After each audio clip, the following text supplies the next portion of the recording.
tema nimi on Madis Mäe-Kalle. Teda igaüks teab, naised tõstavad pead ja rõõmsasse viibavad talle. Madisel on ka üks sõeverimbu, kes aeg-ajalt viskas ühe vembu. Naiste rõemuks ta trombooni puhus, vahest valesti see oli juhus. Kas Tallinnas, Saares või Võrokeste maal, kus igades pidu seal tantsib üks paar, olgu Piret või Pille või Palle, ikka rõõmus on Madis Mäe-Kalle. Kui on kurb või on paha või kui puudu on raha, Madis aitab ja teeb teile nalja. Teeb ka pai, räägib lugu, haige koha peal puhub, kui on tarvis, tõmbab noa kõhust välja. Mõnus mees on see Madis Mäe-Kalle, kuksub lustlikult ka kermu alle. Kermusega üks Madise sõber, psükoloog, mitte mingine põder. Kas Tallinnas, Saares või Võrokeste maal, kus iganes pidu seal tantsib üks paar, olgu Piret või Pille või Palle, ikka rõõmus on Madis Mäe-Kalle.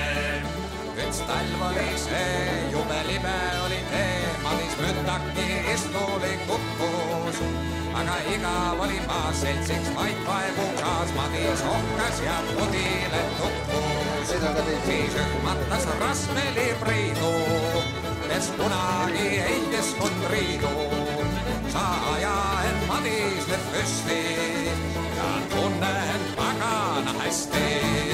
Kas Tallinnas, Saares või Võrokeste maal, kus igades pidu seal tantsib üks paar, olgu Piret või Pille või Palle, ikka rõõmus on Madis Mäe-Kalle. Oli see jõulu, Madis tuli just lõõmumas pulgade kapis. Oli meelel, kui kurjus oli meelel, kui hääletada jalgas turendi. Siis kurjustas servati toomas, jätki järgide kurradi loomas. Palju kasu on servati tommis, kes see salli, kui mehed on jommis.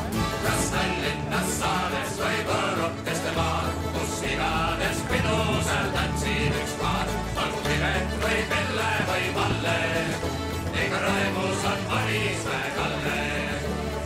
Üks kord Madis oli hädas nagu mustlane mädas, oli tüdruk, kuid see ei mõtlenu. Räägi väiksest või kuust, tüdruk istub kuid kuust laua taga ja lipsab vaid segu. Hädast aitas aga keesisand jope, kes teab laule nii noomleid kui roppe. Laia lõuaga hüüdis džambulaia, Madis Mäe-Kalle sai